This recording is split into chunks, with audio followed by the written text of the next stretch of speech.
and welcome to another episode on Sarva Gunn Sampann. Really glad to invite a woman who values caring, supporting, uplifting, and elevating others, and someone whose biggest strength is her grit.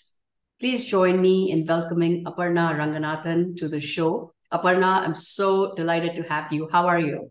Very good. How are you? And it's so nice to be here. And thank you so much for doing this. When I saw what you were trying to do, I said I should support and help promote the show. So it's a very good idea. Thank you for doing it. Thank you so much. Really appreciate those words, Aparna. So we're going to get started with our first segment, which is Bachpan Ke Din. I can't wait to hear all about your childhood days and all the various influences that you've had that have really, shaped you to become the person you are. So we'll go ahead and get started with Bachpan Ke Din. Take it away. Bachpan ke din, so we come from a very, very, very average economic background, right? So what we had going for us was family. My parents, my sisters, my grandparents, it was a joint family, and we always had people visiting us because we lived in a central marketplace. And so a lot of people came to see my grandparents, and so also we lived in an apartment, so a lot of kids in the apartment. So we never, thinking back, I feel we were very happy. Like, I continue to value the human element. I think no matter what the digitization will bring, or digital technologies will bring, automation will bring, I think we will, as human beings, always crave for human company. So that, with that being available in abundance, I don't think we missed anything else at all. So even though I probably have had hundreds of times of less economic means at that time, I think the happiness quotient was equal, if not higher, because we had so much support and love. The other thing was my parents were very different. We were three daughters, and they never raised us like typical South Indian girls or Indian girls, even for that matter. We were always encouraged to go pursue careers, study. And my dad's thing was always that we should make ourselves strong to compete against or against with men who eventually do take over major career roles. And that's a fact today, right? Every day I think about it because it happens every single day. And so I think that the takeaway, I don't have daughters, I have sons, but if I had daughters, the thing that I would do is to empower them from very early on, right? That you won't be able to introduce empowerment and independence at later in life because you've already been hardened. I think you have to introduce that from very, very early on, and they should feel like a whole person. It's not about who is more than another, it's about being equal and having equal opportunities, equal say, not being afraid to put your points across. Stay with what you believe in, and mostly more so is support and uplift other women. We all need to help each other. We tend to become, like groupism, cliques and this and that are the words that we hear, emotions. I think we need to step away and see what can we do better to build a fraternity, a sisterhood, right? That helps one another, supports one another, and builds us for the challenges that will come later in life. So I think these were some of my now takeaways, but that time I was just busy and happy just that I had all of these things, all of these friends around me and family that supported. So glad to hear the views that you have on how we need to step away from that pettiness that kind of Yes. sometimes creeps in, not just in our friendships, in our relationships. And as women, we all need to rally behind each other and around each other. So very well stated, Aparna. I really appreciate those words. Anything else that you want to share about your school days, your growing up? I was a nerd in my school days. I really was, which I was glad it paid off. So, a lot of my memories surround reading a lot of mystery books. The Enid Blytons, the Hardy Boys, the Nancy Drews, and literally anything that came my way. But it's funny that my best friend and me would pretend that we are detectives, and we would always be ready to solve any mystery. So we had a little box of hairpins, little keys, anything like that we read in those books. That if we have to open any secret locks or anything, that we're always very well equipped. it never came up. The opportunity never arose. But in case there was a mystery to be solved, we were ready. So that always, makes me chuckle that we kind of did that. And what else?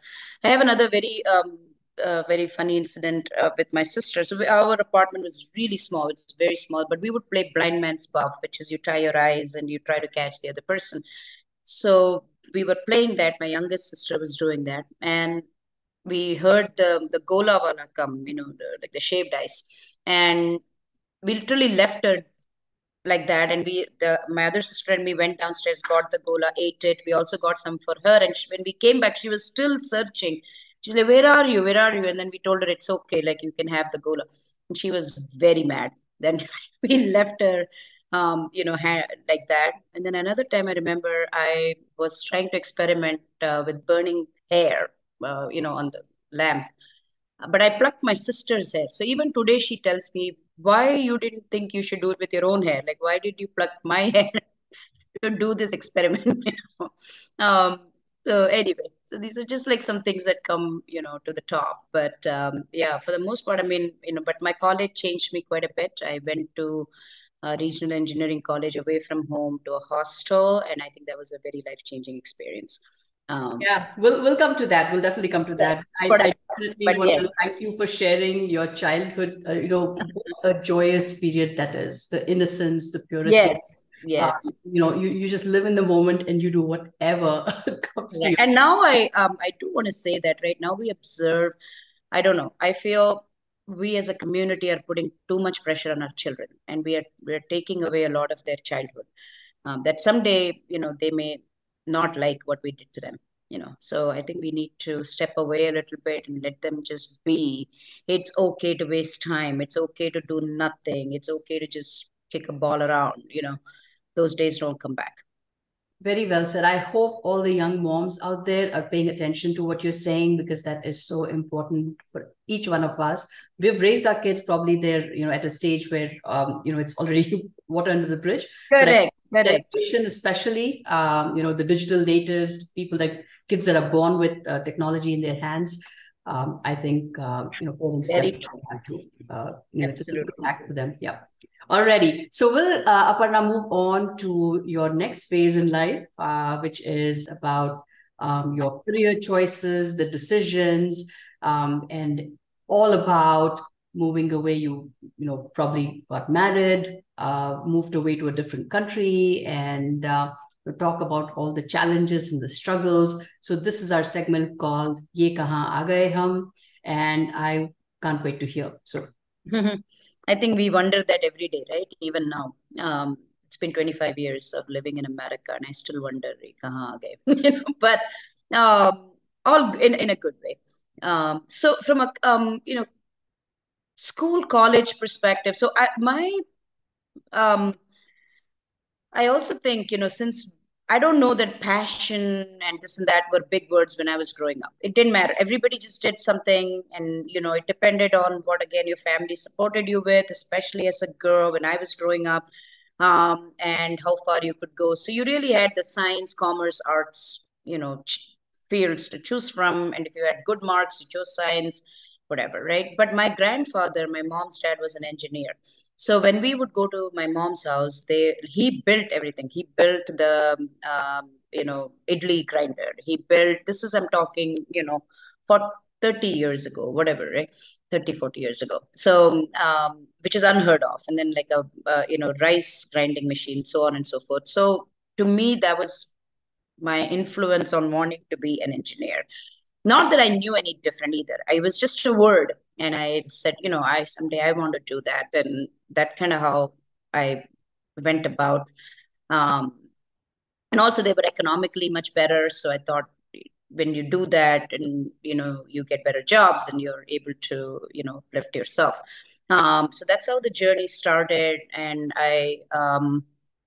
my dad was very particular that we go out somewhere and live by ourselves and experience that to supplement who you are again, and do all that. So when the opportunity arose, to apply for a regional engineering, which I didn't even know what that was, honestly.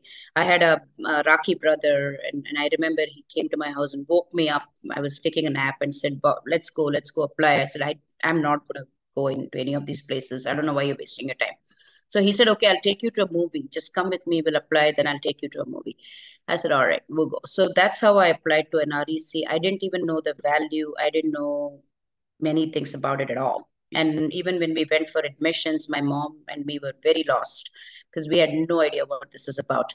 Along the way, I always feel there has been a blessing, where somebody somehow unknown to me has influenced in a positive directions, but I feel that we should also always be that for somebody. When you get that, you be that for somebody else too. Take the opportunities, use the time, always, what you can share. There's no point in withholding information. There is no power to it. That is a myth, and we should get away from that. Okay, that any information that can be shared should be shared for the benefit of others. So that's what happened. The person guided me to take Bhopal as my choice. And we walked away, and we didn't know what we were getting into. So then we went to the hostel, and I remember still I was a very, the thing that hit me is I thought I'll just breeze through because I had breezed through school. But REC is a very competitive merit school. So my first semester, I struggled quite a bit. I didn't realize that the landscape had changed. Now you're competing with toppers. So if you're a topper, everybody's a topper. They all come from a topper background. So you have to put a lot more into this, and you won't just breeze through. So, anyway, I picked it up, and then, computer science. So the way it worked, that if you got good grades, you would get electronics or computers. And some of my friends were taking computers. I'm like, all right, I'll do the same. So it was always that just go, not knowing really where it was leading at that point, because computers were just starting to come up. So I took that, and funny thing is, we had a fire in the lab. So we never had a lab when I graduated. I never wrote a line of code, and somehow we graduated in computer science engineering. So anyway, so then I went on, and my mama was in sales. He was in sales for many years and did very well. So somehow that was in me, that I wanted to sell. I wanted to be in sales. And because I didn't code, it's not like I had big choices. So I said, let me do technology sales. And I remember my dad being very mad at me. He's like, why did you do engineering? And his biggest fear was, am I going to go door to door and sell computers? I said, no, this is corporate sales. We'll be fine. But then when I started, getting good at it, and then the commissions, started coming. But mostly, I think the hostel life changes you quite a bit. You learn to stand up for yourself. You learn to take care of yourself. You learn also what we call jugaad. You know how to get it done. Like, what do you need to do to get it done? So those are invaluable skills, again, that we should continuously, I think, build. I always feel our children are growing up in such protected environments, bubbles, that they have to learn those skills somehow. We don't let them go out and do. I shouldn't say everybody, maybe that's my realization, that eventually we're trying to do that. But it's a very important thing, that they need to get life skills. In general, in India, I think we learn life skills a lot more than our kids do here. But anyway, so that was a great influence. Being in sales was my biggest life changer, because you learn how to talk to people, network, communicate, lead, influence, negotiate. All of those things come from, and you are not afraid of taking no as an answer.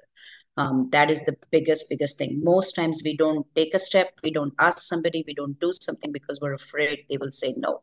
And we have to push that. I push that with my children. What is the worst thing that's going to happen? You're going to get a no, and that's okay.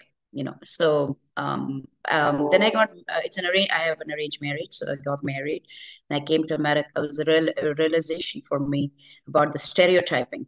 So I would pick up the phone after I was looking for a job and call every day for a job. And the minute they would hear an Indian on the other side, and it was 2000, so there was a boom for developers. And they'd be like, "Oh, we have so many positions. Can you do, C++? Can you do Visual Basic? Can you do data?" I'm like, "No, I'm looking for a sales role." And I never got it, because that was just not a thing at that time, that an Indian woman wants to be in sales. So eventually, one small company, the owner told me, look, you have all the background, but I have a guy who has the network. He grew up here, he knows people, so I need a week to decide who I'm giving the job to. So he called me back in a week and said, you know what, I'm going to take a chance on you. And that's how I started. So I did very well from there on, in sales for about 10 years. But my husband was a huge supporter of me being in that field. It does require that I meet people. I like have to go to lunches. I had to go to dinners. And again, I'm talking, 15, 20 years ago. Some of these things, even now I hear from a lot of people, they're not comfortable. They don't want to meet a man, on their own, and they don't want to go to lunch on their own. But how will you grow? How will you network? How will you make yourself seen and heard if you're not comfortable doing those type of things? You have to push yourself, and you have to push other women. Once I became a team leader, I pushed. A lot of my team will tell you that I'm like, no, no, go do this, do that. Don't miss happy hours. Don't miss this. Don't miss that, because there is no other way for this community to know you. Why we do very well up to a point, especially women, but as we keep trying to grow, that pyramid, it's a pyramid. It narrows so quickly on us because we don't know, have the skills at some point to push ourselves ahead. And the only way we can do it is to jump, take the plunge, swim, and learn. I still have a long, long way to go, but whatever I know, like I said, I share my experiences. And for a man to support a woman is so important. It is, I mean, I don't know, like you need, don't, and support doesn't mean like don't be a rescuer, right? Be the wind beneath her wings. That's what is needed for your daughters, for your daughter-in-laws, for your wives, sisters, everybody. They need wind beneath their wings. Okay, let them fly. You don't need to fly for them. Yeah, is kind of my thing. But anyway, so after a while, I decided, okay, sales was, I'd done sales. Now what? I wanted to move to IT delivery. So when we were moving to Pittsburgh, I reached out to a few people. This is where networking, comes to use. I've never actually applied and got a job. It's always been through networks. And my client said, oh, I'm starting a new project. Why don't you join me for delivery? And I warned him. I said, Dan, I don't know much about the space. He's like, I know you and I think you'll be fine. So that's how I got the job. And then from there on, like people have influence push. I've done a variety of IT delivery. That's the other thing, right? We think we need to match 90% of a job description. We don't. We really don't. What you need to know is to sell yourself. People need to know you and they will trust you. And for that, it's not academic. You have to do other things to make yourself, seen like that. So I'm very thankful for all the opportunities that have come along. I do my part in promoting, women's support, leadership, just being there. I really, truly am practicing, stepping away from politics and, like I said, the pettiness. I like the word pettiness because I noticed that's one thing men don't have that we have, and we shouldn't have it. We bring ourselves down by doing that, and we have to let it go. Like it's so important to let it go. It's okay to fail. It's okay to sometimes just be. We don't have to hit all the check marks, it's okay. Like someday I don't make dinner, I didn't make dinner. It's okay. Everything is okay. It's important that you're happy. You're the nucleus of a family. And fortunately or unfortunately, that burden is on a woman, and how you are is how your family is going to feel. So let it go, and be happy every day. I'm thankful for the support from my spouse, my parents, and it's an effort every day. Every day as a mother, I post this on every Mother's Day, right? Like we get labeled, we are like the tough mom, the tiger mom, the sweet mom, the talkative mom, the whatever, the soccer mom, the right share, like mom, this mom, that mom, right?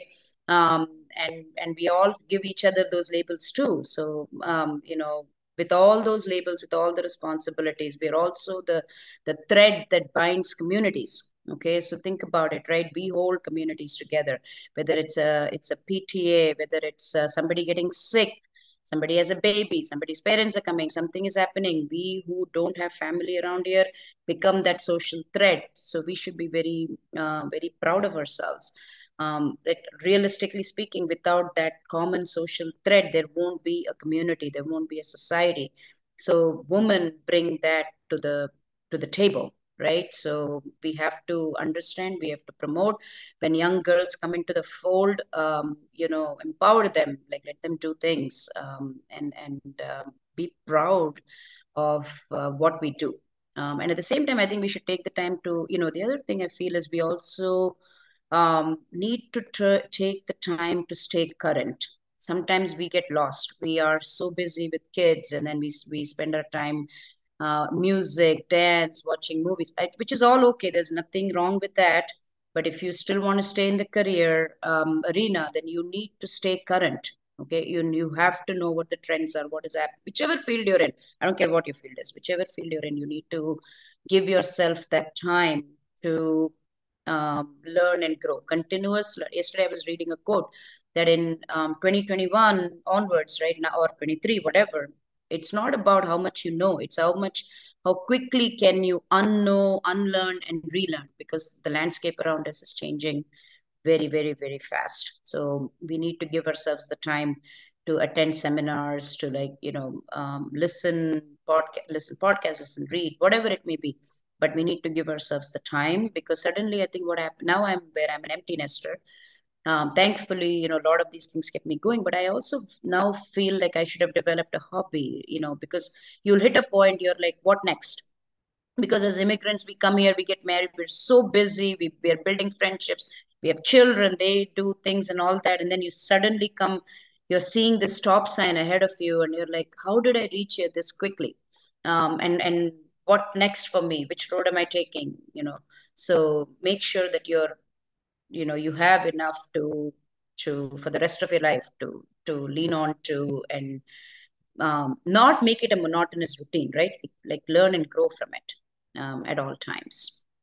We talked about Kam Ki Baat, and I think you've covered a lot about your journey. Anything else that you want to talk about in terms of continuous learning that you emphasize? I know we're in a very rapidly changing technological landscape, and you don't know what's to come, right? The future of jobs and all that. What advice would you have for anybody that's aspiring to get into this field at this point? It's staying tuned in. I think that is the most important thing, right? Because it's going, you're just going to get, you know, swept away if you're not going to. So staying tuned in, understanding not only what the tech is or what is it, but the impact of that, how you may think this may change outcomes, this may change careers. Even for our children, again, the same thing, right? It's not what worked yesterday will not work today and tomorrow. So sometimes they know more, like listen to them. We also tend to think like, oh, we don't listen. We have to listen to our children. They have a lot to offer. And even for you, like, when people talk, we have to listen, because nobody knows it all. Like, especially with AI coming in, with all of these, disruptions with generative AI, we have no idea where everything is going or careers are going, what is going to change. So we have to stay tuned in, connected, and grab as much information as possible right now. And not only that, not just like, oh, we don't have to immediately all start learning LLMs. It's about more like, okay, what can LLM do for us? Because eventually the large language models and the models can write themselves. They will figure it out. The AI is going to do a lot of the. I was telling this to my kids yesterday, that it's like having a very smart assistant, but your assistant is only as smart as you are, because you are the one that is going to fuel the work.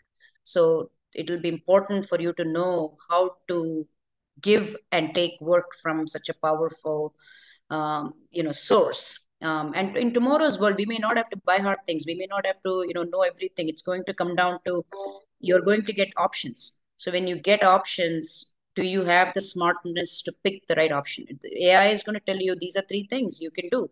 Okay, but what's the right thing to do in that three things, right? So we have to get savvy. We have to get more broad in our knowledge. So understanding the macro will help you decide the micro. So you really, really have to keep track of many, many moving parts to make it happen. So don't view tech as like through a tunnel vision.